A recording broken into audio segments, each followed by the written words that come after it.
où c'est, et je vais demander à Théo qui vient. Il chante un cantique.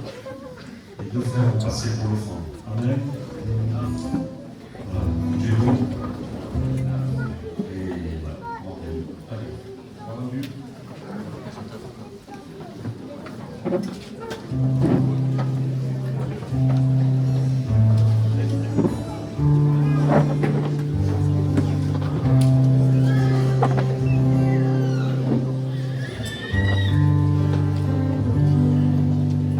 Venez et mangez, ceci est mon corps. Venez et buvez, ceci est mon sang. Je ne boirai plus désormais de ce fruit jusqu'au jour où dans la maison du Père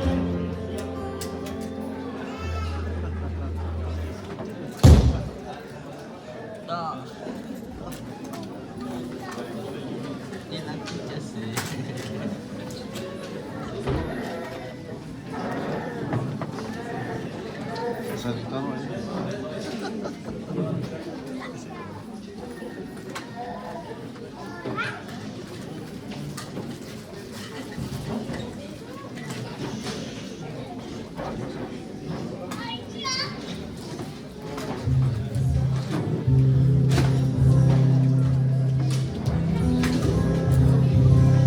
Venez et mangez,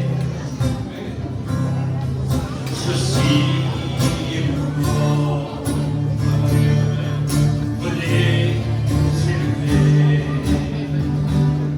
ceci est mon sang. Je ne boirai plus désormais de ce fruit jusqu'au jour dans la maison du Père j'en boirai de nouveau avec vous dans la maison du Père. Celui qui vient à moi n'aura jamais faim. Celui qui croit en moi sera désaltérer. Je suis le pain de vie et descendu du ciel pour chaque homme un salut éternel. Désormais je serai avec vous, moi l'envoyé du Père. Venez et mangez, ceci est mon corps. Venez et buvez, ceci est mon sang. Je ne boirai plus désormais de ce fruit jusqu'au jour dans la maison du Père j'en boirai de nouveau avec vous dans la maison du Père. Celui qui vient à moi n'aura jamais faim. Celui qui croit en moi sera désaltéré. Je suis le pain de vie et descendu du ciel pour chaque homme un salut éternel. Désormais je serai avec vous dans la maison du Père.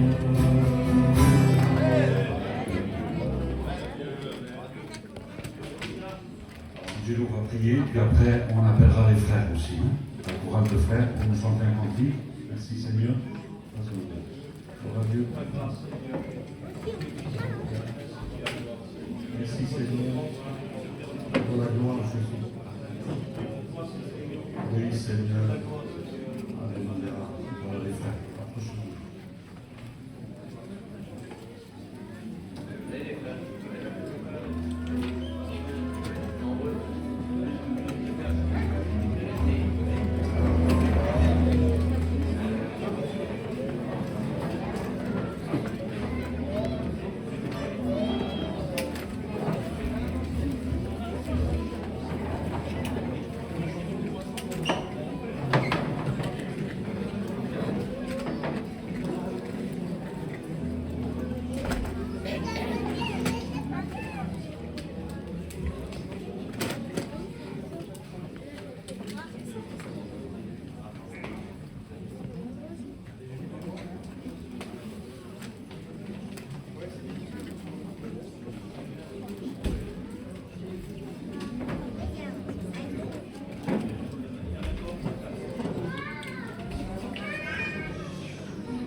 Va disposer le corps de manière à donner plus d'honneur à ceux qui ont manqué, pour qu'il n'y ait pas de division. Chacun de nous va prendre soin et respecter son prochain. L'œil ne peut pas dire à la main, je n'ai pas besoin de toi. Et si le pied ou l'oreille disait, on n'est pas assez honoré, comment le corps pourrait-il fonctionner?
Jésus va laisser à chacun la possibilité et le soin d'être partout ses témoins.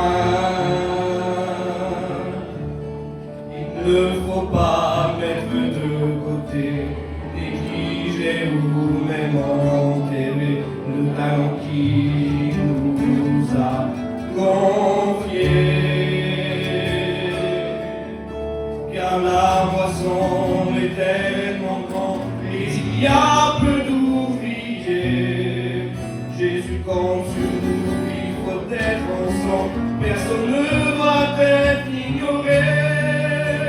Mettons tout notre cœur à servir le Seigneur, consacrons-lui tout notre vie. Nous sommes un corps.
Dieu, je voudrais qu'on puisse prier le Seigneur. Amen. Gloire à Dieu. On l'a fait tout à l'heure, on va le faire à nouveau. Amen. On va fermer nos yeux ensemble. On va demander à Renato, qui est là, serviteur de Dieu, qui puisse prier maintenant. Et on laissera la place à la parole de Dieu. Amen. Quelle joie, Seigneur, d'être dans ta maison ce matin. Seigneur, à l'écoute de ta parole. Ta parole, Seigneur, elle est un grand pain. Tu veux, Seigneur, et bien soutenir, Seigneur, nos cœurs, nos vies, Seigneur, ce matin encore.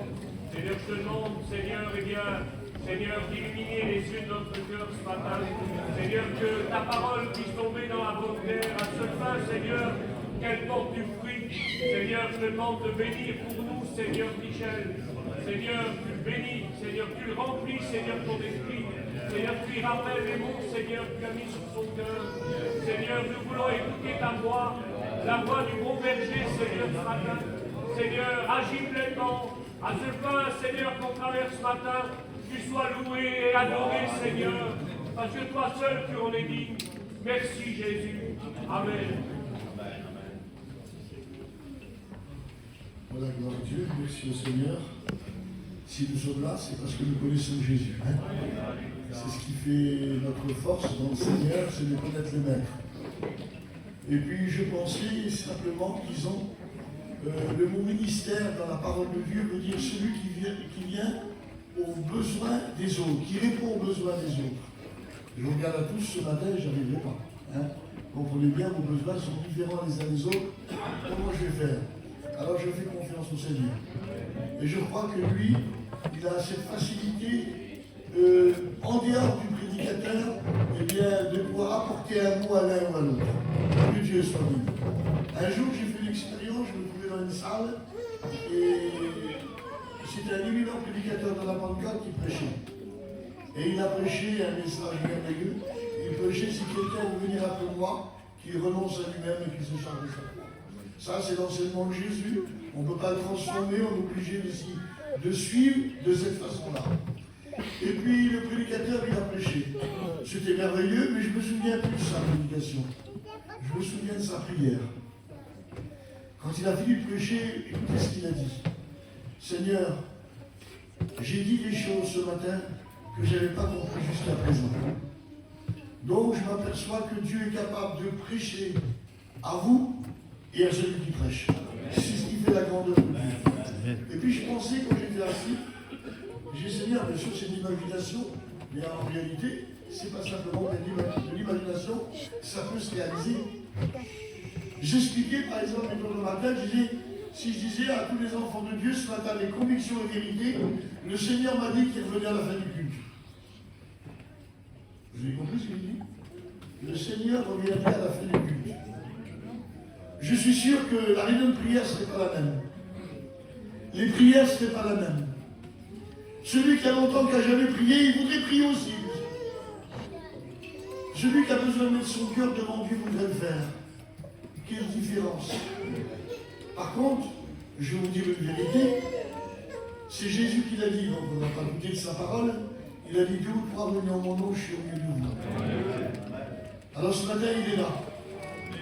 Il est au milieu, je vois la salle comme elle est, hein, je vois mon frère qui est là, Dono, eh bien, disons par rapport à ce qu'a dit Jésus, il est juste à côté de toi, mon frère. Il est au milieu. Alors vous allez comprendre, si chacun réalisait que celui qui est au fond derrière, qui ne bouge jamais, et qui a un besoin, il pousserait tout le monde. Laissez-moi passer, je me mets devant Jésus. Il faut qu'il écoute ma prière. J'ai besoin de guérison. J'ai besoin que mes enfants tournent vers Dieu. J'ai besoin que ma famille vienne au Seigneur. J'ai besoin. Les autres diraient, attention, il bouge tout le monde. Mais ça fait rien, moi. Je veux aller vers Jésus. Et je pense qu'il y aurait cette liberté ce matin. La réunion, c'est tout autre chose. C'est de simplement, je le disais à l'école publique ce matin, enfin pas ce matin, un matin, j'ai eu une différence entre savoir et réaliser. Vous avez remarqué, des fois vous êtes à côté de quelqu'un, le message de Dieu est partout les mêmes, mais ce sont 2 personnes à peu près les mêmes, et là, il y en a un qui est rempli du Saint-Esprit, et l'autre à côté, il est froid comme un glaçon. Pourquoi? Parce qu'il y en a quelqu'un qui a réalisé qu'il était là, l'autre il le sait. Et ce matin, je voudrais le réaliser ce matin. Je ne voudrais pas être un chrétien religieux. J'ai besoin d'être un authentique chrétien, celui qui se réjouit avec le Seigneur. Que Dieu soit béni. Donc, Je vous lis un texte dans la parole de Dieu, que c'est Jésus lui-même qui l'a dit. Et il a dit, Matthieu 28, verset 20. Je vous le lis. Et voici, je suis avec vous tous les jours jusqu'à la fin du monde. Mes frères et sœurs, je ne sais pas comment vous interprétez le texte. Comment vous le voyez, ce texte-là? Jésus a dit, lui, hein, il a dit, je suis avec vous jusqu'à la fin du monde. Avec Mouchette, mes frères, donc je me suis mis d'accord pour venir samedi et dimanche. Et j'ai dit, j'arriverai par le train. Et quand je suis arrivé à la gare, Mouchette m'a dit, c'est pas possible, t'es là. On s'était donné rendez-vous, il savait, et il venait me chercher. Il n'a pas été étonné, c'était normal, on s'était donné rendez-vous. J'avais dit que je venais. J'ai réussi, moi, à tenir ma parole. Vous voyez que Jésus ne peut pas tenir sa parole? Alors, dans ce mot, je suis tous les jours avec vous. Prenez pas simplement dans le cadre de l'Église. Prends-toi, toi, chrétien, directement. Il est avec toi ce matin. Je ne sais pas, mes frères, mais quelle importance. On réalise plus, on va le voir ensemble. On réalise plus ce que Jésus a dit. On le sait, mais on ne réalise rien. Jésus a dit, je suis tous les jours avec vous, jusqu'à la fin. Que Dieu soit béni ce matin. Et en vérité, Seigneur, c'est un lâcheur. Vous savez, il y a beaucoup de chrétiens qui disent, et puis je n'ai pas trop le mot là. J'étais chrétien, j'ai laissé tomber. Mais tu as laissé tomber quoi? Tu as laissé tomber le Seigneur. Dis plutôt, je l'ai suivi. C'est vilain de dire que j'ai laissé tomber. Laissé tomber. Le Seigneur, il ne laisse pas tomber. Il est avec nous. Et encore, même que nous, on a tombé, il est là pour nous relever. Que Dieu soit béni. Je suis avec vous. Et vous devez le rappeler ce matin. Et il a ajouté, à cause de ça, Marc 13, 23. Il a dit, soyez sur vos gardes. Ça veut dire, faites attention. Je pense qu'on doit prendre garde à ce qu'a dit Jésus. On va le voir ensemble. C'est important. On peut l'écouter, mais il ne faut pas que ça rentre dans une oreille et ça sorte dans l'autre. Il faut véritablement que la parole de Dieu, c'est facile dans sa prière à dire, Seigneur, je suis comme Samuel, je ne laisse pas tomber une parole à terre. Mais notre vie prouve qu'on laisse passer à terre la parole de Dieu. Notre présence dans la réunion. Vous savez, mes frères et sœurs, quand je ne sais pas comment il faut les faire, et quand je prêche, je regarde à qui je prêche. Je vois les têtes, je vois les personnes. Et des fois, je suis attristé en prêchant. Je vois qu'il y a des personnes, ils sont assis, mais ils ne sont pas là. Ils sont assis, mais ils écoutent. Des fois, ils parlent entre eux. Ils ne font pas attention. Quelle misère quand on ne fait pas attention. Si c'était que moi qui parlais, ça serait rien du tout, Seigneur. Mais je crois que Dieu parle au travers du prédicateur. Qu'il soit étudiant, qu'il soit prédicateur, Dieu parle. Ça, c'est ridicule de sa part de nous réunir tout un dimanche matin avec tous les besoins qu'on a et pas nous parler. Mes frères et sœurs, je pense que ce matin, Dieu nous parle. Et il a dit, soyez sur vos gardes. Donc ça veut dire, faites attention. Pourquoi? Parce que l'apôtre Pierre nous dit, le diable, c'est comme un lion rugissant qui tourne, cherchant qui nous dévorera. Et vous savez, mes frères et sœurs, si le Seigneur il a dit, je suis avec vous tous les jours, et qu'il tient sa parole, je peux dire que le diable a aussi une parole, et il la tient. Et il est là en train de rôder. Il y a trop de chrétiens qui se laissent prendre. Il y a trop de chrétiens qui ne prennent pas garde. Il y a trop de chrétiens qui sont légers. Je voudrais vous rappeler ce matin, la vie du Seigneur, c'est vraiment important. Et je pense que ce matin, nous devons faire attention. Jésus a dit, soyez sur vos gardes, et il a ajouté, je vous ai tout annoncé d'avance. Je ne sais pas comment vous prenez la phrase, mais quand Jésus dit, je vous ai tout, le mot tout, ça veut dire, vous êtes invité à quelqu'un vous dit, viens manger, et vous dites, il faut que j'arrive quelque chose. Non, j'ai tout préparé, il va juste appuyer.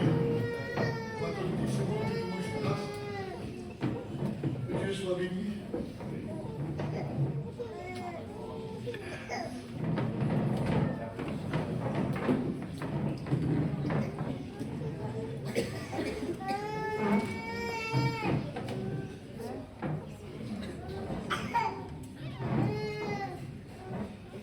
Voilà, Dieu soit béni. J'ai arrêté, vous savez pourquoi la raison? Parce que je sais qu'avec un mot, il peut bénir quelqu'un. Et des fois, sans faire attention, on loupe ce mot-là. Et le mot a une importance terrible. C'est pas un homme qui parle, c'est Dieu. Et Dieu, c'est ce qu'il fait, il est le maître. Croyez bien qu'il nous a à cœur. Plus que nous l'avons à cœur, lui. Il a donné son Fils pour nous. Il nous a vraiment à cœur.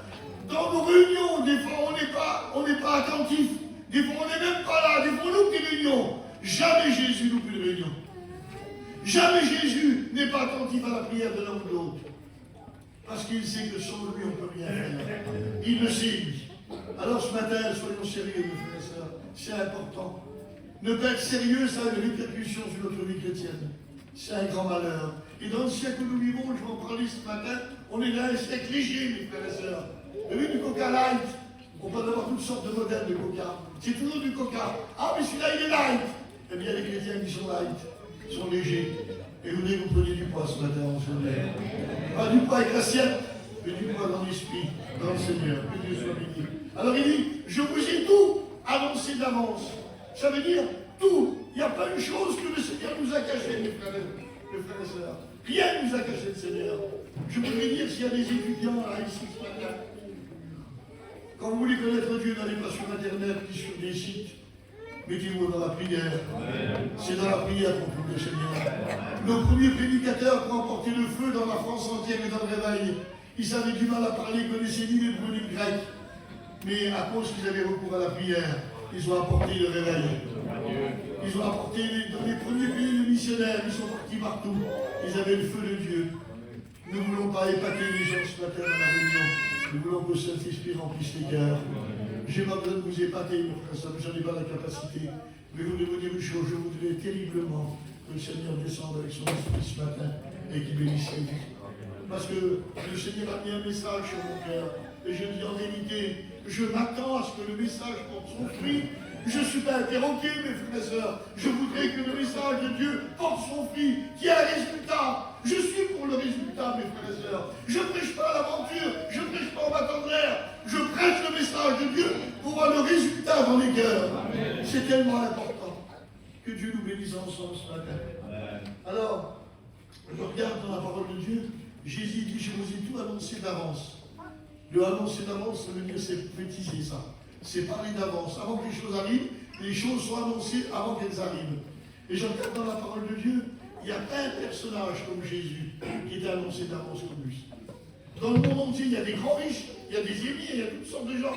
Aucun n'a annoncé son garçon comme le Dieu Tout-Puissant a annoncé son Fils. Il annonce au travers des écrits. Sur une période, vous avez la Bible, c'est une histoire de 4000 ans avant sa venue. Et bien sur les 4000 ans-là, Dieu a parlé, il a annoncé son Fils venir. Et puis ce qui est extraordinaire, c'est qu'il l'a annoncé par les écrits. Je ne vais pas vous citer tous les prophéties concernant Jésus, mais déjà dans le livre de la Genèse paquet, il annonce déjà la croix, il annonce déjà la descendance de Jésus, celui qui va vaincre le serpent à la croix du calvaire. Il annonce déjà, dès le départ, les premiers livres de la parole de Dieu, les premiers récits nous parlent de Jésus. Et par Moïse en parle, Isaïe en parle, les prophètes en parlent, tout le monde s'est parlé. Et normalement, les sacrificateurs, les scribes et les anciens sont les personnages qui ne vivent qu'avec la parole de Dieu. Ils l'ont constamment dans leurs mains. Un sacrificateur ne s'habille pas n'importe comment, il ne mange pas n'importe quoi, il ne fait pas n'importe quoi, il fait tout selon la parole de Dieu.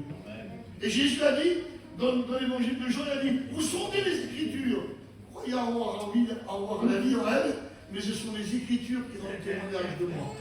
Les Écritures rendent témoignage de Jésus. C'est le personnage essentiel de la parole de Dieu. Pas de salut sans Jésus. Même l'Ancien Testament trouve son salut en Jésus. C'est lui, l'agneau de Dieu qui ôte le péché du monde. C'est le principal. Vous n'avez pas Jésus, vous n'avez rien du tout. Vous avez des tonnes de Bible comme ça. Vous avez tout ce que vous voulez. Si vous n'avez pas Jésus dans votre cœur, vous n'avez rien. C'est Jésus qui est tout.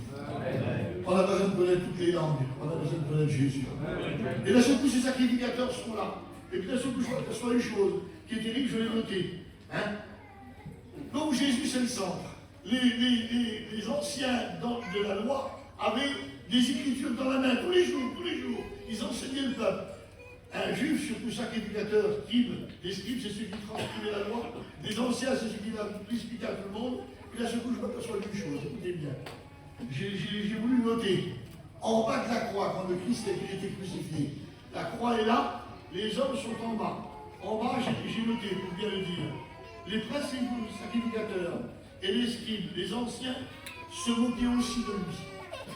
Et disaient, il a sauvé les autres, il ne peut pas se sauver lui-même. Comment, Seigneur, c'est sorti de la bouche de ces hommes-là. C'est les hommes qui ont été choisis pour annoncer au monde entier que Dieu est vivant, Dieu est sauveur et qu'il en donne son Fils. La Bible dit s'il est le roi d'Israël, qu'il descende de sa croix et nous croirons en lui. Il s'est confié en Dieu, que Dieu le délivre maintenant, s'il l'aime, parce qu'il a dit je suis fils de Dieu. Mais c'est dire, c'est pas possible. Mais comment ont-ils fait pour en arriver là? Alors qu'ils avaient tout dans leurs mains. Ils avaient tout, mes frères et sœurs. Je voudrais vous dire une chose ce matin. Écoutez bien, nous avons tout, nous avons la Bible, nous avons les prédicateurs, on a des églises, on a des lieux de rencontre, on a des missions, on a des conventions, on a tout. Et puis pourtant, quand le Seigneur va revenir, Jésus a dit de la vie, laisse à prier les blessés. Mais ce qu'il laisse, il avait tout pour les autres. Pourquoi il a resté? Pourquoi? Du deux d'un champ. D'un champ, ils ne sont pas en train de torturer une vieille, ils ne sont pas en train de prendre des sous, ils sont dans un champ. Mais leur cœur n'est pas à Jésus. C'est important, mes frères et sœurs. Il faut se poser une question. On parle partout que le Seigneur revient. Vous êtes quand même au courant que le Seigneur revient. Ce n'est pas une nouveauté, mes frères et sœurs. Ce n'est pas mon message à moi. C'est le message de tout prédicateur qui est équilibré dans la parole de Dieu. À cause de voir ce qui se passe, le Seigneur revient. Il se fait temps ce matin. Ne pas venir simplement au culte pour prendre le pain, mais pour mettre son cœur devant Dieu. C'est important, mes frères et sœurs. La Bible déclare, c'est marqué, heureux ceux qui ont le cœur pur, ils verront Dieu. Ça veut dire que celui qui n'a pas le cœur pur ne peut pas voir Dieu. Qu'est-ce que ça veut dire pas voir Dieu? C'est partir dans la perdition éternelle. Mais par contre, celui qui a le cœur pur, qui a le cœur qui est constamment purifié par son Seigneur. Vous savez la Sainte Seine, mes frères, c'est une toilette spirituelle. C'est pour se remettre pas simplement devant les autres, ni devant le docteur, c'est pour se mettre bien devant Dieu, avec notre cœur soit pur. J'ai besoin de la pureté de mon cœur. Je suis un homme comme les autres. Le péché me gagne souvent. J'ai de la misère. J'ai des choses qui ne vont pas. Merci Seigneur, parce que le dimanche matin, Dieu a permis que je fasse ma toilette spirituelle.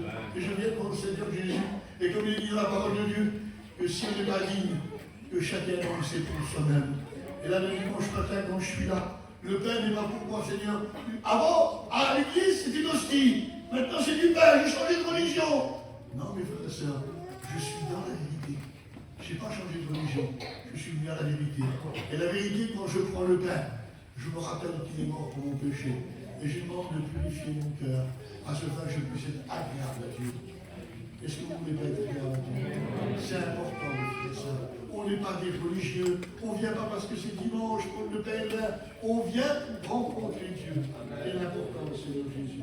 Alors, comment sont-ils arrivés là? Ils avaient tout dans les mains, tout ce qu'il fallait. C'est marqué dans la parole de Dieu. Ésaïe 53, verset 1er. Il est dit, et j'ai noté le texte, qui a cru à ce qui nous était annoncé? C'est rien ce petit mot-là. Mais ils n'ont pas pris garde aux prophéties, mes frères et sœurs. Ils n'ont pas pris garde. Le Seigneur montrait, il disait dans Michée qu'il naîtra Bethléem, il disait dans Ésaïe et dans les autres livres qu'il allait être vendu pour 30 pièces d'argent. Ils ont tout mis devant eux. Ils n'ont pas pris garde. Je voudrais vous dire une chose, mes frères et sœurs, je suis sérieux de tout mon cœur. Dieu nous a mis aussi des prophéties, nous, concernant son retour. Elles sont en train de passer devant nous. Si on ne prend pas garde, si on ne fait pas attention aux avertissements du Seigneur, on sera comme le juif de l'époque, il viendra, on ne sera pas prêt. Vous te demandez une chose, ça ne sert à rien que tu viennes ce matin, on te parle de mal, ça fait 40 ans que je connais le Seigneur. Je te demande pas ça ce matin. Je te demande est-ce que tu es toujours dans le Seigneur. C'est ça qui est important. C'est d'être trouvé en lui, dans son corps. C'est pas un chrétien extraordinaire, c'est un chrétien qui vit la vie de Dieu. Je voudrais vous rappeler ce matin, c'est ça le principal. C'est comme ça qu'on rentre dans le ciel.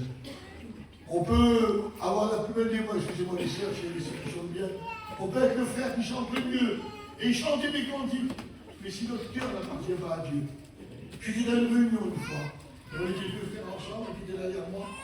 Il y a une sœur qui a chanté un cantique. Et le cantique, il est merveilleux. C'est un cantique que j'aime bien et qui me bénit à chaque fois que je l'écoutais. Et là, elle le chantait comme si c'était une récitation. J'étais là devant. Et de ce coup, j'étais gêné pour elle. Elle chantait son cantique comme ça, voilà, vous savez, comme il y en a qui mangent des chewing-gum, qui regardent tout le monde comme ça, ou qui touchent l'autre. Et il ne faut pas attention. Ils chantent pas pour Dieu. Ils chantent pour eux ou pour les autres. Chantez pour Dieu, mes sœurs. Chantez pour Dieu. Et là, ce coup, j'étais là, puis j'ai regardé, j'ai dit là. Et Puis d'un seul coup, il y avait un frère qui derrière moi, je regarde, je dis, tu te rends compte comment elle chante? C'était presque choquant. Puis d'un seul coup, à un moment donné, elle s'est rendue compte des paroles qu'elle disait, elle a éclaté en sanglots. Vous savez, mes frères et sœurs, c'est du vrai ce qu'on fait. C'est pas du plastique, mes frères et sœurs. C'est vrai, on est dans la présence de Dieu. Dieu nous écoute.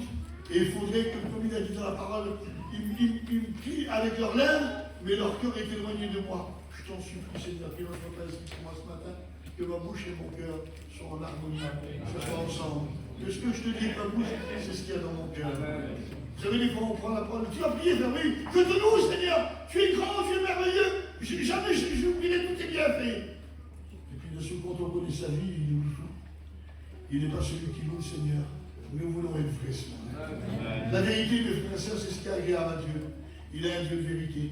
Alors je regarde dans la parole de Dieu. Qu'est-ce qu'il y a cru à ce qui nous était annoncé? Ils ont négligé les prophéties. Je ne voudrais pas qu'on puisse négliger les prophéties dans ces jours-là. Jésus doit revenir, mes frères. Il faut l'attendre. Que Dieu soit béni. Alors, je regarde une chose.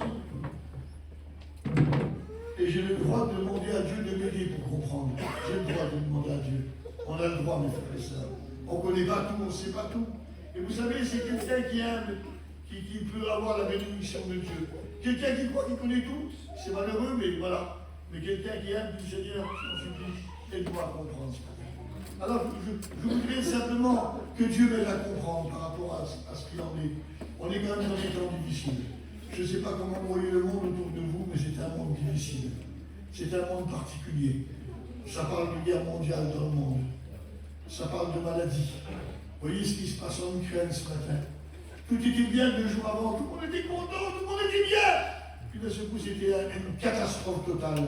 Un cauchemar extraordinaire. Les parents qui pleurent, les enfants qui cherchent leurs parents, les morts, excusez-moi de prendre le mot là, mais il y en a de tous les côtés. Ils ne savent plus comment faire. C'est comme s'il y a un grand cauchemar tombé sur eux, mais ce n'est pas qu'un cauchemar, un rêve, on se réveille. Là, réveillé, c'est toujours pareil, il y a la misère. Et puis d'un seul coup, il semblerait qu'à cause qu'on en voit tout le temps, eh bien, on s'est habitué. Et le voilà le problème. Le voilà le problème, mes frères et sœurs. On est habitué à la misère. Tellement qu'il y a des informations, on devient insensible. On n'a plus de réaction normale dans nos cœurs. Ça me fait mal d'être comme ça devant Dieu, Seigneur Jésus. On est là, on se presse un peu, à plus vouloir regarder, c'est toujours pareil. Mes frères et sœurs, il se passe trop de choses autour de nous. On a besoin, Seigneur, de s'arrêter ce matin. Je veux voir un cœur selon Dieu, mes frères et sœurs. J'aurai un cœur qui a des bons sentiments en moi. Je ne sais pas vous ce matin. Est-ce que vous voulez pas avoir des bons sentiments? La Bible déclare, ayez en vous les mêmes sentiments qui étaient en Jésus-Christ. Mais si c'est impossible, ça ne sert à rien que nous ait dit ça, Seigneur. C'est possible d'avoir de bons sentiments, mes frères. Je veux pas vivre une vie chrétienne avec mes sentiments en moi. Je vais avoir une vie chrétienne avec les sentiments qui étaient en Jésus-Christ. Je vais être un vrai chrétien.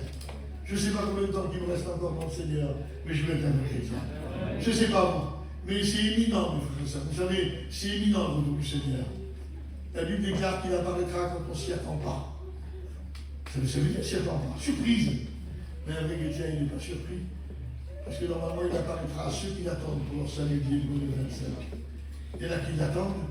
Il y a peut-être des chrétiens qui attendent le Seigneur ce matin. Je ne parle pas, mes frères et sœurs, avec respect, je dis ça. Quelqu'un qui ont passé par un bouleversement dans la vie, et puis ils ont perdu d'être chers. Alors ils n'ont plus de goût pour la vie ici-bas. Alors ils veulent aller dans le ciel. Mais tout le monde n'est pas comme ça, mes frères et sœurs. Un chrétien, il ne faut pas attendre d'avoir perdu quelqu'un pour avoir envie d'aller dans le ciel. Il faut le désirer, c'est mon plaisir. Si la vie ici-bas vous plaît, ben vivez. Si ça vous plaît ici-bas, ben continuez votre vie. Il y en a certains qui préfèrent la vie dans le ciel. La vie dans le ciel, il n'y a plus de misère, il n'y a plus de maladie, il n'y a plus rien du tout. C'est la paix éternelle. Ah, il y en a certains qui disent, oui, mais mon frère, il y en a qui ne sont pas encore sauvés. C'est vrai. Eh bien, arrête de chiner tous les jours. On va parler un petit peu du Seigneur. Si tu t'en intéresses comme ça, tu penses qu'à toi, on n'arrive pas à te voir, tu es toujours parti.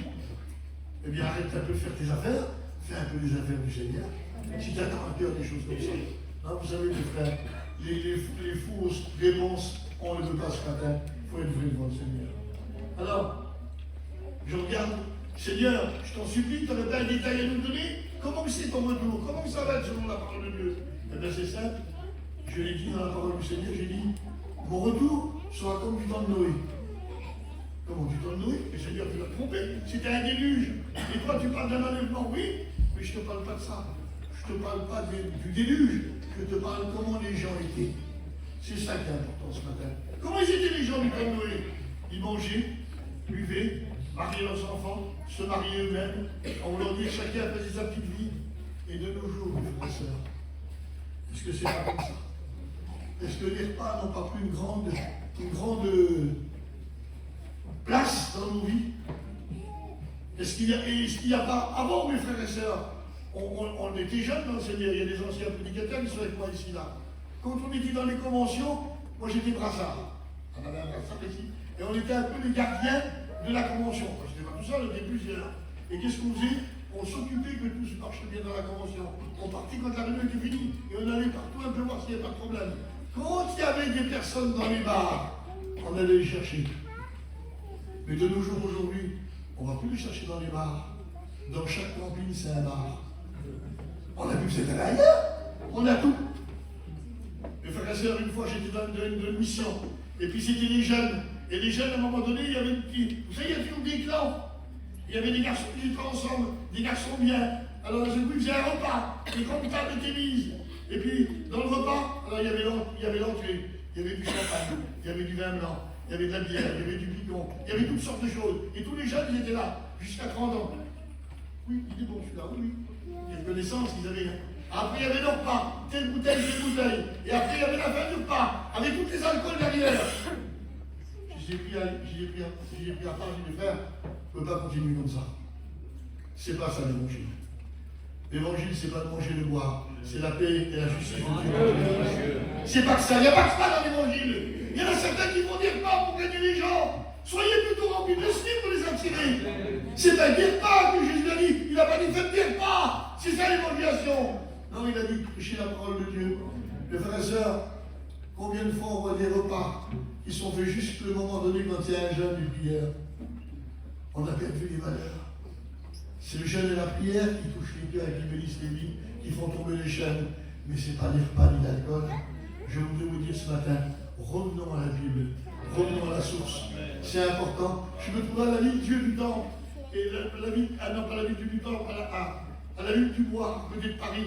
Et les garçons, vous savez même que vous êtes à 40 km de Paris, ils sont parisiens, ils sont fiers de leur ville, ils sont parisiens.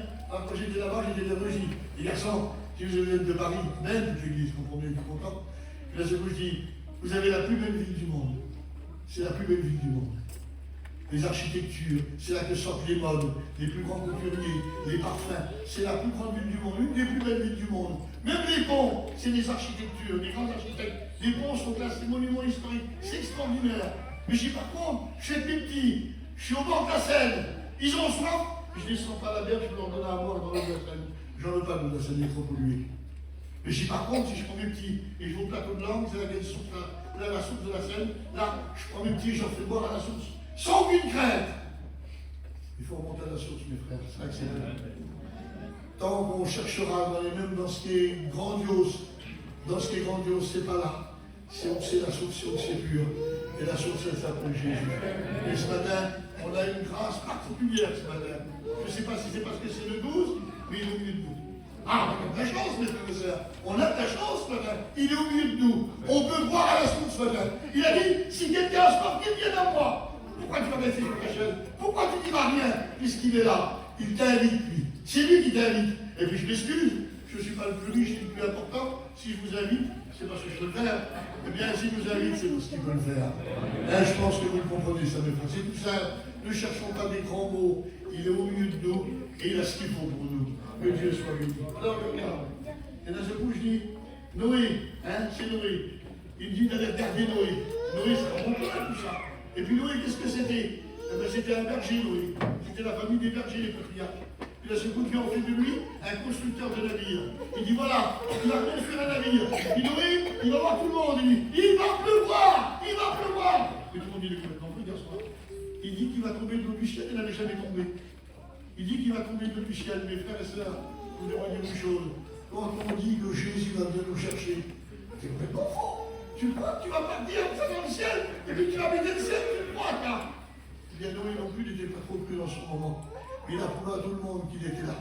Et il a construit ce navire. Ça ne s'est pas construit en 2 minutes. Ça fait combien de temps que la mission existe? Ça fait combien de temps? Ça fait depuis 70 ans on a fêté cette année. L'année dernière, les 70 ans de la mission. 70 ans qu'elle existe. Noé, il a mis 80-90 ans pour faire son bateau. Il a fait devant tout le monde. Tout le monde était là à regarder. Tout le monde voyait ce qui se passait. Et tout le monde était étonné. Mais complètement fou, c'est pas ce qu'il fait. Je sais qu'à un moment donné, c'est des choses de particulier. Il y a des choses particulières qui se passent. Sans un commandement de quelqu'un. Il y a rien à dire là. Là, bien comprendre, je veux dire. À un moment donné, M. Noé était là, et il construisait ses garçons. Et là, je vous ils ont arrivé 2 girafes, 2 lions derrière, 2 léopards, 2 autruches, 2 zèbres, et ainsi de suite. Et tous les animaux venaient 2 par 2. Chaque personne les dirige et les guide. Chaque personne les attire. C'était miraculeux. Tout le monde était témoin de tout ça, parce que dans ce moment-là, tout le groupe du monde entier était là à cet endroit-là. C'était les premiers temps. Et puis les gens regardaient tout ça, et ils n'ont pas bougé. Ils ont continué. Il y en a certains qui ont dit, ah, c'est une coïncidence. L'autre a dit, c'est l'instinct animal. Il y a toujours des gens qui parlent. Mais c'était Dieu qui était en train de faire ce qu'il avait dit. C'était les signes qui montraient qu'il allait faire ces choses-là. Nous avons vu les signes qui sont pris autour de nous. Mes frères et sœurs, je pense que vous êtes au courant. Vos prédicateurs vous ont expliqué tout ce qui se passe dans le monde et les prophéties qui se sont accomplies. Nous sommes à l'approche du retour du Seigneur Jésus. Je tiens à vous le dire, mes frères et sœurs, même si pour certains, je parlais un peu trop, je veux pas dire je m'en fous, c'est à vous qui va pas. Mais je voudrais vous dire la vérité, c'est marqué dans la parole de Dieu. Et on a besoin d'être en tant que peuple de Dieu, qui est averti par les Écritures. Noé, il avait qu'un message. Le Seigneur revient, il va faire tomber le déluge. Et personne, tout le monde continuait. Et vous savez qu'à un moment donné, il y a eu un groupe ici. Noé était avec ses 3 garçons, puis ses 2 filles dans un bateau. Et il y a eu un groupe, ça fait pas entrer. J'ai pu Noé, qui c'est qui a fait la porte? C'est toi, chat? C'est toi, Japhet? C'est toi? Sam? Non, c'est pas nous, mon père. Mais qui c'est qui a fermé la porte? C'était Dieu qui avait fermé la porte. Quand Dieu ferme, on peut ouvrir. Les autres étaient autour du bateau, mais c'est vrai, c'est la Noé. Et les gouttes d'eau commencent à arriver sur eux, c'est vrai. Et le bateau commence à monter, et la Bible déclare, ils périrent tous. Ah, peut-être pour certains, Dieu est méchant. Non, il avertit. Jamais Dieu ne fait se avertir. Aucun chrétien qui ne sera pas appelé dans le Seigneur va dire, moi, allez, je vais averti. Je ne savais pas. Tu aurais lu la Bible, tu l'aurais su. Tu aurais écouté les prédicateurs, tu l'aurais su. Tu aurais écouté les témoins de dire. Tu aurais regardé simplement. Vous savez, c'est pas compliqué aujourd'hui. Jésus a dit, quand vous verrez ces choses, on a besoin de connaître toute la Bible. On a besoin de connaître l'hébreu, le grec. Quand vous verrez, vous allumez votre télévision, vous voyez tout ce qui se passe. Vous voyez que nous sommes à la fin. Aujourd'hui, il y a mon frère qui m'expliquait qu'en ce moment, je ne sais pas si c'est bien, je ne peux pas l'expliquer trop bien, ils essaient de construire une maison sur Mars. Ils veulent faire la planète Terre sur Mars. Parce qu'ils comprennent que la planète Terre, c'est fini maintenant. On a préparé vos bagages, on va aller sur Mars. Hein? Pas besoin de faire les forêts, on va sur Mars. Et vous vous rendez compte où c'est qu'on va maintenant? Vous vous rendez compte où c'est que va le monde maintenant? On se demande, mes frères. Il semblerait qu'ils sont devenus fous. Vous savez pourquoi ils sont devenus fous? Parce qu'ils ont rejeté Dieu. Ils ont plus voulu que Dieu règne sur eux. Nous voulons que Dieu règne sur nous. On a besoin de Dieu au milieu de nous. C'est avec Dieu qu'on aura de la sagesse et de la connaissance. On veut qu'il règne dans nos cœurs et dans nos vies. Ils ont plus voulu qu'il règne. Alors je regarde. Et je vais continuer. On lui dit à Noé, mais Noé, quand est-ce qu'il va venir? Il m'a dit ni le jour ni l'heure. Noé non plus ne savait pas. Et ne me demandez pas, je ne sais pas non plus. Mais je sais une chose, c'est qu'il revient. Et c'est ça qui console mon cœur. Que Dieu soit béni. Alors, Paul annonce une prophétie. On va rentrer un petit peu dans le sujet de nos jours maintenant. Paul annonce une prophétie qui se trouve dans 2 Timothée. Et voilà ce qu'il dit. Sache que dans les derniers jours, il y aura des temps difficiles. Pourtant, quand je regarde mes frères et sœurs, je ne vois pas des temps difficiles. Alors, à cause de ça, je dis c'est pas les derniers jours. Je vois que tout le monde a un bon compris. J'ai regardé dans le parking derrière là, il n'y a pas une auto qui tombe par terre. Je vois que tout le monde a des belles autos. Quand à quelqu'un, on est 10, ils ouvrent une boîte de sardines. Je suis à l'école publique, moi. Souvent, les étudiants m'invitent à manger. Mes frères et sœurs, je ne joue pas en disant ça. Souvent, sur la table, il y a une bouteille de champagne et du vodka. Et personne ne dit, ah, c'est pas possible, les garçons. Non, ça devient normal, ces choses-là. On a de l'abondance, mes frères et sœurs. On a de l'abondance. Et vous le constatez vous-même. Je m'excuse, hein, vous le constatez. Non, on est dans un temps d'abondance. Alors, qu'est-ce qu'il veut dire, l'apôtre Paul, là? Qu'est-ce qu'il veut dire? Alors, il dit, d'un seul coup, il dira des temps difficiles. Alors, je pensais, j'ai marqué, est-ce que ce sera une persécution ou du mal à gagner sa vie? Ça peut arriver, ça. Et d'un seul coup, il y a une période, persécution ou mal à gagner sa vie. D'un seul coup, je regarde.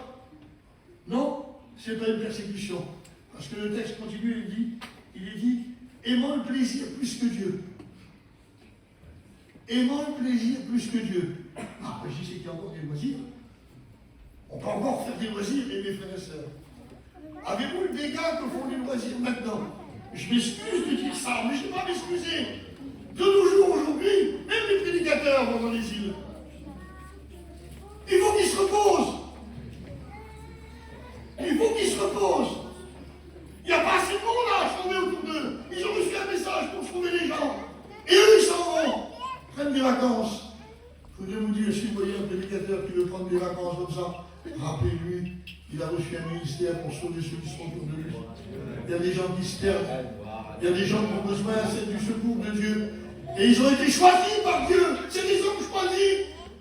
On n'a pas le droit de faire ce qu'on veut. De nos jours d'aujourd'hui, les gens, c'est-à-dire c'est spécial ce qui se passe dans les têtes. Aimant le plaisir plus que Dieu. Vous allez me dire, c'est peut-être dur ce que je dis là. Mais il faut dire la vérité. On ne s'en sort pas si on tolère. On ne s'en sort pas avec une pommade. Il y a avec la vérité qui peut nous en sortir. On veut s'en sortir, mes frères et sœurs. On veut des vraies églises. On veut un vrai Dieu au milieu de nous. On veut l'onction de Dieu. Mais pour l'onction de Dieu, il faut le Dieu de la vérité avec nous. Que Dieu soit béni. Alors là, ce coup, ça continue, puis là, ce coup, il dit, dans cette génération-là, ils sont amis d'argent. Frères et sœurs, vous savez bien que le mot ami d'argent, c'est une grande vérité aujourd'hui. Combien on voit des gens amis d'argent? Avez-vous vu le scandale qui s'est tourné autour de la pyramide? On a écouté des sommes phénoménales que les gens donnaient, 300 millions, 500 millions, pour avoir un retour. Bon, mais Seigneur, c'était pas normal. On était étonnés, amis de l'argent. Parce qu'ils avaient des sous, ils avaient un peu de plus, t'avais des sous. Et les gens, même qu'ils ont des sous, ils leur en font plus. Je voudrais vous dire une chose ce matin. Je pose la question bizarre. Est-ce que vous êtes amis de l'argent? Vous savez, dans la Bible, il y a un autre mot qui est important. Ça s'appelle le contentement. Le contentement. J'ai ça, mais je suis content. J'ai une pomme de terre, mais je suis content. Moi, tu as deux langoustes, mais tu te manges avec ta femme et tes enfants. Moi, on est heureux avec nos pommes de terre. Ça s'appelle le contentement. Le contentement, mes frères et sœurs, ça s'appelle dans la Bible une richesse. Mais quand on ne l'a pas, ça coûte cher. Ça coûte cher quand on n'a pas le contentement. Parce qu'il faut acheter. Il en faut. Et quand tu as le contentement, tu es tranquille dans ton cœur, tranquille dans ton foyer, tranquille avec tes amis, tranquille autour de toi, tu te réjouis dans le Seigneur. Alors je pense, amis d'argent. Alors, je regarde tout ça. Et les chrétiens qui sont amis d'argent, ils prennent comme exemple Abraham. Je bien, mes frères et sœurs, c'est important, c'est bon de mon vie. Je n'essaye pas de me faire écouter, mais je crois que Dieu parle dans les cœurs. Je suis conscient dans mon cœur. Toute la nuit, Dieu m'a parlé avec ces choses-là. Alors écoutez bien, amis d'argent, ils prennent Abraham comme modèle. Il est dit qu'Abraham était très riche en troupeaux, en or et en argent. Alors il dit, tu vois Abraham, tu vois? Oui, mais il ne lit pas la Bible. Il faut lire la Bible, mes frères. Abraham, il était très riche en or, en argent et en troupeaux. Et Abraham, il est mort à 175 ans. Donc il a parcouru son temps, 175 ans.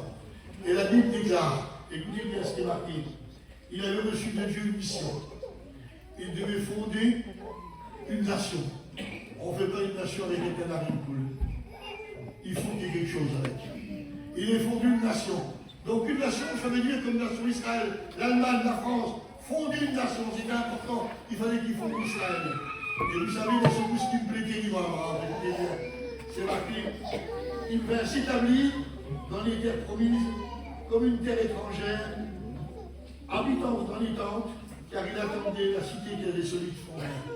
Abraham a eu beaucoup, mais c'était beaucoup pour le service de Dieu, beaucoup pour le service de la parole de Dieu. Mais lui, il habitait tout le temps sous les tentes et il attendait la cité promise. Je voudrais vous dire une chose. Vous savez comment il a appelé lui? Il n'est pas appelé ami d'argent dans la Bible. Il a appelé ami de Dieu. Est-ce qu'il y aurait quelqu'un qui est ami de Dieu ici ce matin? C'est important, mes frères et sœurs. Mais pas seulement le contentement, c'est dans les cœurs quand on est ami de Dieu. À un moment donné, Dieu va détruire Sodome et Gomorrhe, il dit cacherai Abraham. On va dire, comme si c'est mon ami, je ne peux pas lui cacher. Vous voulez rentrer dans l'intimité de Dieu? Cherchez sa présence. C'est important. Dieu cherche des amis encore ce matin. Que Dieu soit béni. Alors, que Dieu soit béni. J'entends une chose dans l'attitude de Jésus. Nous le savons tous, mes frères et sœurs, que Jésus a pleuré. Il a pleuré devant le tombeau de Lazare. Il a pleuré. Et il a pleuré parce que, bon, c'est ma façon de voir ces choses-là. Je ne pense pas qu'il a pleuré parce que Lazare était mort. Parce que vous allez comprendre, je suis sur la route et vous êtes devant moi et vous avez les 4 pneus de votre auto qui est crevé. Dans mon camion, j'arrive derrière, j'ai les 4 pneus neufs, votre taille à vous. J'arrive pas bien, puis je parle vous. J'arrête pour mon frère. Aucune crainte, aucun souci, j'ai tous les pneus dans le camion. On se réjouit. Donc Jésus n'a pas pleuré, puisqu'il savait qu'il allait ressusciter quelques secondes après. Il a simplement pleuré pour tous ceux qui n'ont pas d'espérance. Il a pleuré sur ceux qui ne le connaissaient pas. Ils étaient pauvres. Mais par contre, j'ai marqué une chose terrible. Vous la connaissez l'histoire, quand il arrive sur le petit âne, qu'il était à Bethphagée, et puis qu'il descend sur Jérusalem. Puis à un moment donné, il est avec l'âne là, et tout le monde jette les manteaux, jette des palmiers devant lui, et tout le monde crie Hosanna au Fils de Dieu, tout le monde le glorifie. Et d'un seul coup, lui s'arrête. Et la Bible déclare qu'il pleure. Mais, mes frères et sœurs, j'ai été choqué. Parce que moi, je suis comme tout le monde. J'ai regardé. Il ne pleure pas comme d'habitude. Il ne pleure pas comme il a pleuré là-bas. Il pleure avec sanglots. Comme ça, il pleure. Parce qu'il sait qu'il dit combien de fois j'ai voulu te rassembler comme une poule rassemble des poussins, mais tu ne l'as pas voulu. Et là, il pleure avec sanglots, le Seigneur. Il est rempli d'amour et de compassion, mes frères et sœurs. Vous devez vous dire tout ça. Il a de l'amour pour tous ceux qui sont perdus. Et là, il est rempli de sanglots. Il n'arrive plus à pleurer normalement, il pleure avec des sanglots. Il s'en étouffe tellement qu'il pleure. C'est marqué comme ça par la parole de Dieu. Je suis heureux d'appartenir à un Dieu qui est rempli d'amour. Que Dieu soit béni. Regardez par exemple, mettons, lorsqu'il avertit Pierre, à un moment donné, il cite une prophétie de Zacharie. Et il cite que dans ce coup que Dieu a dit, je frapperai le berger et les brebis seront dispersées.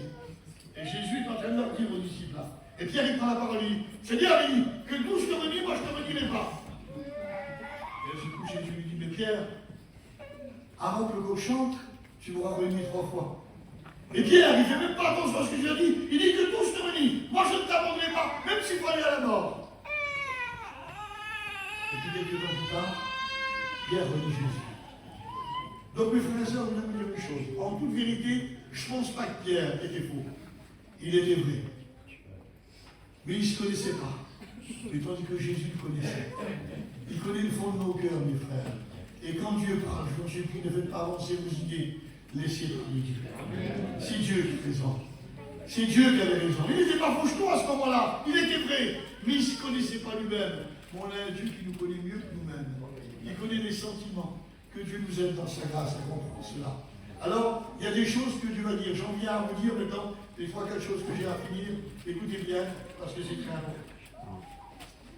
Jésus a dit, et comme je vous l'ai dit tout à l'heure, il faut écouter ce que Jésus a dit. Quand on ne prend pas garde à ce que Jésus a dit, c'est un risque que l'on prend. C'est un risque que l'on prend. Jésus a parlé.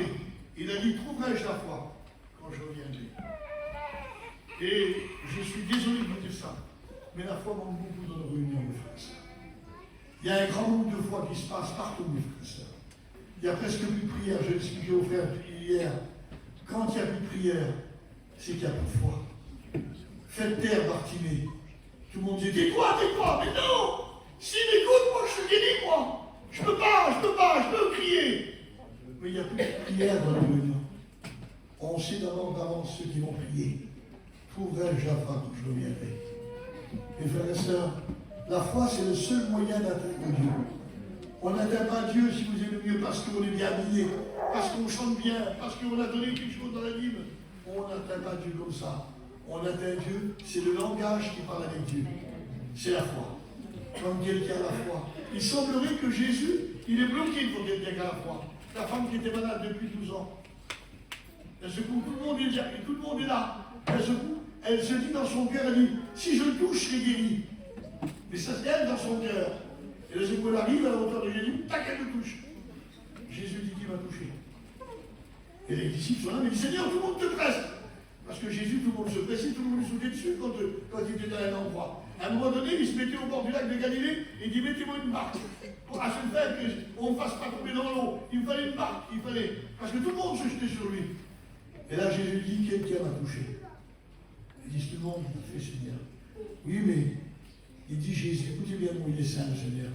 J'ai senti qu'une force était sortie de moi. Il veut nous faire comprendre comme si c'était indépendant de sa volonté. Il n'a pas pu dire la force. Elle est obligée de sortir de lui, de sa puissance. Nous n'avons pas besoin qu'une force sorte de son corps ce matin et vienne atteindre notre vie. Je sais pas où vous en êtes, mes frères et sœurs. Je ne pense pas que nous sommes tombés dans l'orgueil de se croire les plus beaux, les plus forts. On a besoin de Dieu. On a besoin que sa force vienne continuellement. Est-ce que ton foyer n'avait pas besoin qu'une force de Jésus vienne dans ton foyer? Je me tourne vers les prédicateurs d'ici, les frères. Est-ce que vous n'auriez pas besoin qu'une force touche l'église ici? On a besoin, mes frères et sœurs. On en a marre du religieux. Il faut qu'il y ait des choses qui se passent. Et les choses qui se passent, on ne peut pas les commander avec une baguette. On n'a pas un appareil de télévision et changer de chaîne comme ça. On ne peut pas. Pour que ça change, il faut chercher Jésus, il faut se mettre à genoux et il faut prier. Et prier avec confiance et foi. Je pense que Jésus a dit, trouverai-je la foi quand je deviendrai. Et nous sommes dans cette situation. Vous savez, avant la venue de l'Antéchrist, Jésus, il y avait un problème à l'église thessalonique, et l'apôtre Paul est là et rectifie la situation. Il dit, mais non, il dit avant la venue de l'Antéchrist, il faut d'abord qu'il y ait, comment on appelle ça? La dernière qui nous souffler, l'apostasie. L'apostasie qu'elle soit venue avant. L'apostasie, ça veut dire abandon de la foi. Et de nos jours d'aujourd'hui, mes frères et sœurs, il y a un abandon de foi. Les grands messieurs prédicateurs sont des hommes terribles. Ils sont des hommes terribles, si vous aimez mieux, à cause des moyens qu'ils sont. Mais ils n'ont plus la foi dans les Écritures. Ils ont des Écritures, mais ils n'ont plus la foi dedans. Je voudrais vous dire une chose ce matin. On aura foi dans les Écritures. Dieu, vous savez, c'est marqué, rien n'est impossible à Dieu, on dit les gens, Jean-Luc. Rien n'est impossible. Et moi, je voudrais vous montrer ce matin quelque chose qui est impossible à Dieu. C'est marqué dans l'Hébreu 6, 18, je crois. C'est marqué, c'est impossible que Dieu mente. Impossible. Quand il nous dit quelque chose, c'est impossible qu'il mente. On a un Dieu qui est lié à sa parole. Je voulais vous le rappeler ce matin, pour nous aider à avancer sur le chemin. Alors il dit, pourrais-je la foi quand je reviendrai? Mes frères et sœurs, les disciples je m'ont dit, Seigneur, augmente-nous la foi. Cette prière, elle devrait se faire dans mon bout de cœur ce matin. Augmente-nous la foi. Tu vois, je suis à la réunion ce matin, ça fait peut-être 10-12 cultes que je ne t'ai pas prié. Des fois, je pars le matin, je ne prie même pas. Puis voilà. C'est rien, c'est de une garde. Mon frère, ma soeur, tu es une proie pour le diable. Le diable, il surveille ta vie. Il sait qu'un jour, où tu vas t'éteindre. Tu ne t'en rends pas compte, mais tu perds des forces, Je voudrais vous dire une chose ce matin. Les choses simples, il faut les faire. Elles sont à la portée de chacun. Ou alors, si ce n'est pas à notre portée, c'est qu'on n'en a plus envie. Ça ne nous intéresse plus. Et ce monde ce matin de dire, Seigneur, intéresse-moi aux choses de Dieu. J'ai besoin de comprendre mes voisins qui sont en face. Je n'avais pas laissé la parole. Jamais j'ai dit au monde en face de dire prendre du café vers moi. Je suis chrétien. D'après Dieu, j'ai la lumière. Eux, ils sont dans les ténèbres. Et moi, je ne fais même absolument rien pour eux. Je voudrais vous dire une chose ce matin. Faisons les choses de Dieu, c'est important. Je regarde dans la parole de Dieu, Jésus va donner encore un autre avertissement. Il dit, craignez qu'il ne vous trouve endormi à son arrivée soudaine. Craignez qu'il vous trouve endormi. Donc d'après Jésus, il y a des personnes qui vont pouvoir endormir quand il va revenir. Et s'ils sont endormis, il ne peut rien faire pour eux. C'est un problème quand même, ça, je ne sais pas comment il a joué. Il semblerait que le retour du Seigneur, maintenant, de nos jours d'aujourd'hui, un chrétien il meurt, bon ben c'est pas le ciel. Mais le retour du Seigneur, il ne sera pas. Il n'y a plus de retour du Seigneur pour les gens. Un jour, on est en train de faire une réunion sur le retour du Seigneur, et puis on a fait un petit test ici, évidemment. On arrive à quelques-uns, on dit, mon frère, ma soeur, si le Seigneur revient demain, mais c'est la mort pour moi. Le retour du Seigneur, c'était la mort pour elle. Je voudrais vous dire une chose. Le retour du Seigneur, c'est la vie. Et c'est la vie éternelle en plus. Alors, vous comprenez bien l'importance, crédit qui nous mettront endormis. Qu'est-ce que c'est qui est endormi? Qu'est-ce que c'est qui est endormi d'après le Seigneur? Avez-vous remarqué que des fois, quelqu'un qui conduit, il a les yeux ouverts, puis à un moment donné, même qu'il a les yeux ouverts, il est endormi, et il rentre dans le sac devant. Ça m'est arrivé moi. Heureusement qu'il était à côté de moi, la crié au secours dans le camion. J'ai avec mon convoi, j'ai fait des affaires dans la semaine, fatigué. Et à ce moment donné, je voyais clair, mais je rentrais dans tous les côtés. Je m'étais endormi, les yeux ouverts. Avez-vous remarqué que des fois, il y en a qui sont dans la réunion le dimanche matin, ils sont là, il y a des parlants, il y a des chants, il y a tout, et il a ce boutac là. Ils dorment. Ils sont endormis. Vous êtes dans une salle d'attente, attendez le docteur, c'est un peu long et puis chaud, vous vous endormez.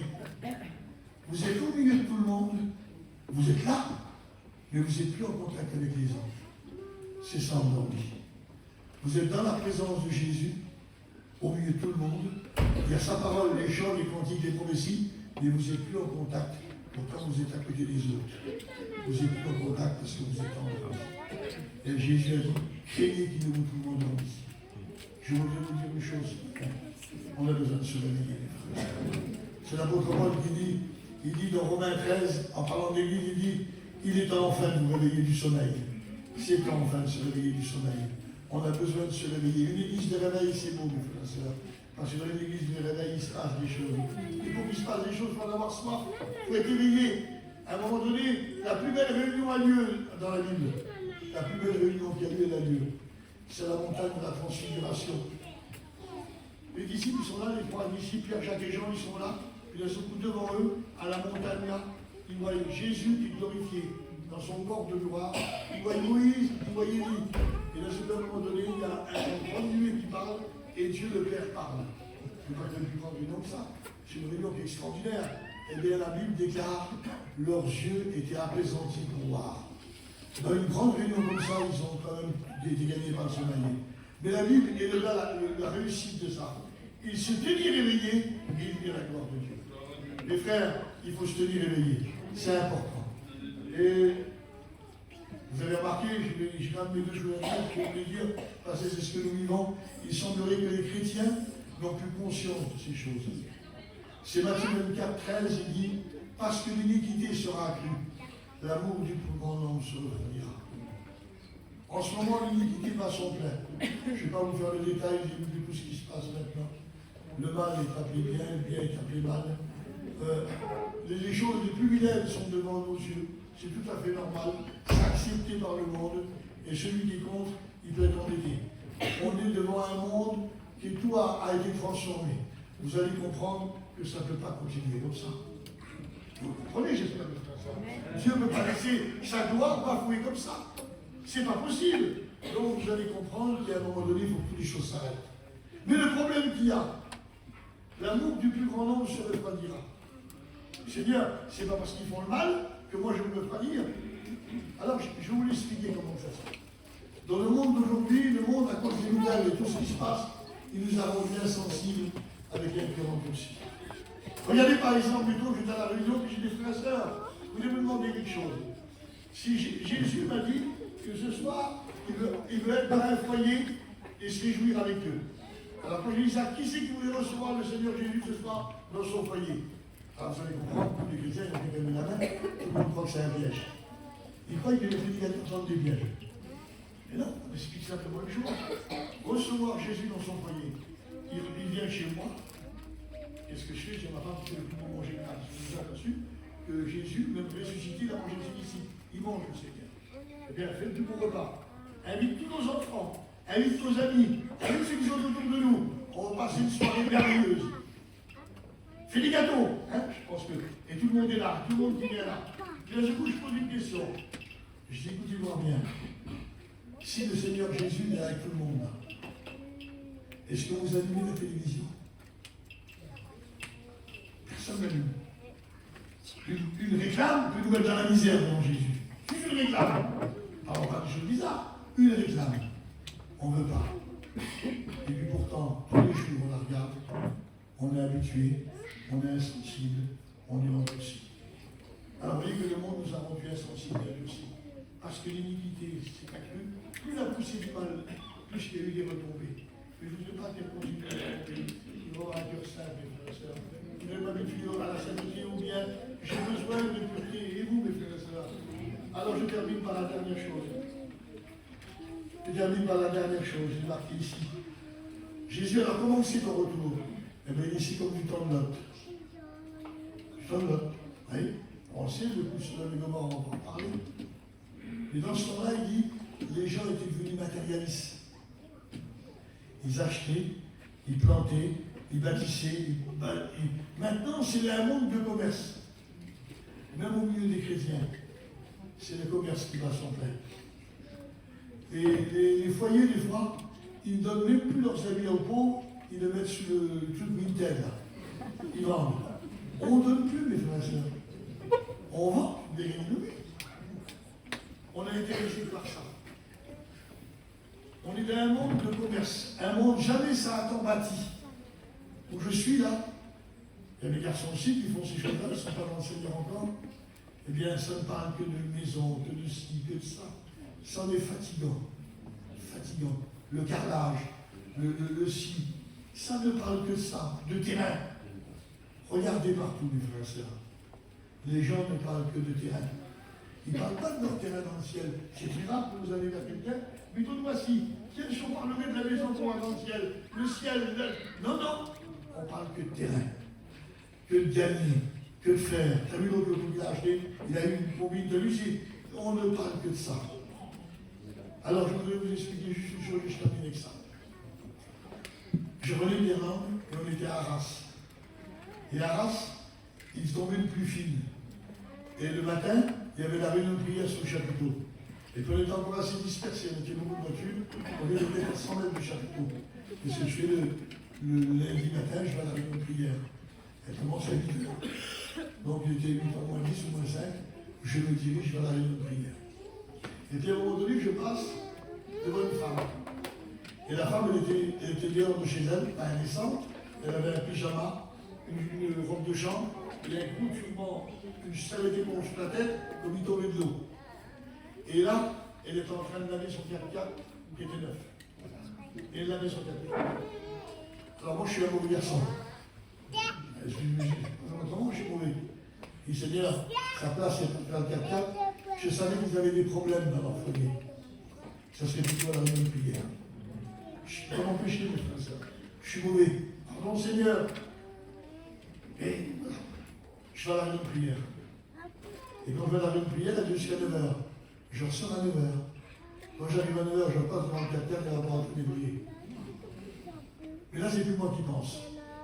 C'est Dieu qui me parle. Écoutez bien ce que Dieu me dit. Il me dit, toi, cette femme-là, elle n'entend que le bruit de la tôle. Lave-moi. Je suis déjà lavé. Lave-moi encore. Lave-moi encore. Lave-moi. Lave le camping. Fais le tour du carreau. Mais j'ai dit hier, tu crois qu'on l'oublie. Faut que tu fasses. Tu laves. Elle n'entend pas le cri qui se passe dans la petite campine où le petit est malade. Elle n'entend pas le petit foyer là-bas qui a rien à manger. Elle n'entend rien de tout ça. Elle entend que le bruit de la tôle. Mes frères et sœurs, Dieu m'avait parlé. Je l'ai dit aux chrétiens. Écoutez la réaction des chrétiens. La place d'après, on est arrivé sur la place. Vous avez vu comment c'est maintenant aujourd'hui? Pas si tôt arrivé sur la place, les femmes montent au-dessus avec un balai et ils sont en train de laver le toit. Ils lavent le toit. Je les ai au même moment, il y en a qui ont dit, ah là, c'est Michel, il nous verrait en train de laver le toit, qu'est-ce qu'il dirait? Mais moi, j'ai rien à voir, mais mon frère. C'est le Seigneur qui nous fait la réflexion. Regarde autour de toi ce qui se passe. C'est plus important que le poids au-dessus. C'est plus important. Mais de nos jours d'aujourd'hui, il y a des gens qui n'entendent que le langage d'Atol. Mais tu as besoin d'entendre le langage de Jésus et le cri du malheureux. Compris le Seigneur? Et que l'on soit béni, Seigneur. Tu es présent, Seigneur, parce que tu es bon. Donne-nous notre Père à prendre conscience de ton retour, Seigneur. C'est une prédication seulement pour faire peur à les chrétiens, Seigneur, notre Père, pour nous pouvoir apprécier dans notre Trinité, Seigneur. C'est ta parole qui est la vérité et qui nous appelle à être prêts, Seigneur. Prépare-toi à la rencontre de ton Dieu. Tu reviens bientôt, nous voulons être prêts. Pas à notre manière, mais prêts comme toi, c'est marqué dans ta parole. Nous voulons pas faire comme on veut, Seigneur, mais faire comme tu veux. Et dans ta main, Seigneur, bénis tes frères et sœurs. À Dieu soit toute la gloire. Dans le nom de Jésus. Dieu vous bénisse. Amen.